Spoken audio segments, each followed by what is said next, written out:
এখন তো প্রায় শীতকাল চলে এসেছে, কিন্তু তারপরেও আমরা প্রতিনিয়ত ডেঙ্গু জ্বরে আক্রান্ত হয়ে অনেকের কথাই শুনতে পাচ্ছি। আপনি যদি একটু বলেন যে এই সময়টা আসলে ডেঙ্গু জ্বরের জন্য কীরকম চলছে বা বর্তমান প্রেক্ষাপটটা কীরকম? ধন্যবাদ আপনাকে। আসলে ডেঙ্গুর ব্যাপার-স্যাপারটাই আমার মনে হয় যে একটু অন্যরকম। যেমন কোনো বছর খুব বেশি হচ্ছে, যেমন ২০০০ সালে যে আউটব্রেকটা ছিল, মাঝখানে কমেছিল, আবার ১৯ সালে খুব বেশি ছিল, ২৩ সালে তো খুবই বেশি, এবারেও কিন্তু একদম সংখ্যাটা কম নয়। এবং অদ্ভুত ব্যাপার হচ্ছে যে বর্ষার সময় সেরকম কিন্তু জোরে সোরে ডেঙ্গু আক্রমণ দেখিনি আমরা। যবে বর্ষা যাচ্ছে, শরৎ এসেছে, হেমন্ত চলে গিয়ে শীত আসছে, কিন্তু এখনও ডেঙ্গুর রোগীর সংখ্যা কিন্তু একেবারেই কম নয়।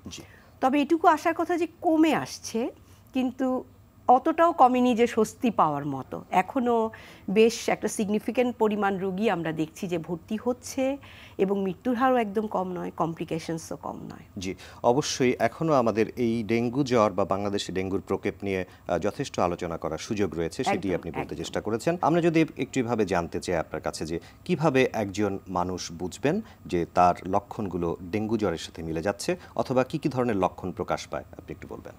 আসলে এটা তো এখন অনেকেরই জানা মিডিয়ার সুবাদে, তারপরে আসলে ডেঙ্গু ওই আর 10টা জ্বরের মতোই কিন্তু হয়। এখন তো অনেক ভাইরাসজনিত জ্বর হচ্ছে, তবে ডেঙ্গু জ্বরটা একটু আলাদা করা যায় যে জ্বর অধিকাংশ ক্ষেত্রে খুব বেশি থাকে, কারো কারো 105-6 ডিগ্রি পর্যন্ত চলে যায়, এবং জ্বরের সাথে যে শরীরে ব্যথাটা থাকে এটা আসলে খুব বেশি। আমরা বলি যে একদম হাড় ভেঙে যাওয়ার মতো ব্যথা, চোখের পেছনে ব্যথা, মাথায় ব্যথা, সেগুলো থাকে।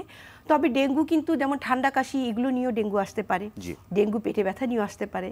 অর্থাৎ ডেঙ্গু শুধু জ্বর শরীরে ব্যথা নিয়ে যে আসে তা নয়, সাথে অন্য কিছুও থাকতে পারে। সেই জন্য আমরা বলছি যে জ্বর হলেই চিকিৎসকের পরামর্শ নিন, অথবা কারো সাথে আলোচনা করুন যে আসলে এটি কী। আপনি লক্ষণগুলো চমৎকারভাবে বলেছেন কি কি লক্ষণ থাকতে পারে, এবং কমন যে সকল লক্ষণের কথা আমরা সাধারণত জানি যে জ্বরের এই ধরনের লক্ষণ হয়, তার পাশাপাশি অন্য কিছু ব্যতিক্রমধর্মী লক্ষণও থাকতে পারে, সেটি আপনি উল্লেখ করেছেন। কখন আসলে ল্যাবরেটরি ইনভেস্টিগেশন করা উচিত বা পরীক্ষাগারে পরীক্ষা করে শিওর হওয়া উচিত যে আমি ডেঙ্গু জ্বরে আক্রান্ত হয়েছি কিনা? এখন তো জনগণ যেহেতু সচেতন, তারা চলে আসেন। আমি মনে করি যে এই সিজনটাতে যখন ডেঙ্গু আসলে হার অনেক বেশি, যাদের কিনা জ্বরের সাথে শরীর ব্যথা থাকছে, এবং আমি মনে করি যে প্রথম দিনই আসলে অন্তত 2টো পরীক্ষা, একটা সিবিসি পরীক্ষা বা ডেঙ্গু আমরা অ্যান্টিজেন পরীক্ষাটি যেটা দেই, যেটা আসলে প্রথম কয়েকদিনে থাকে রক্তের মধ্যে, সেটি করাটা আমার মনে হয় যে সকলের জন্যই উচিত। তাহলে আমরা বুঝতে পারবো যে অন্তত রোগী ডেঙ্গু আছে কি নেই। তবে এই প্রসঙ্গে একটি কথাও জানাই যে NS1 নেগেটিভ কিন্তু ডেঙ্গুর সমস্ত লক্ষণ আছে, এরকমও কিন্তু এই সিজনে আমরা বেশ দেখছি।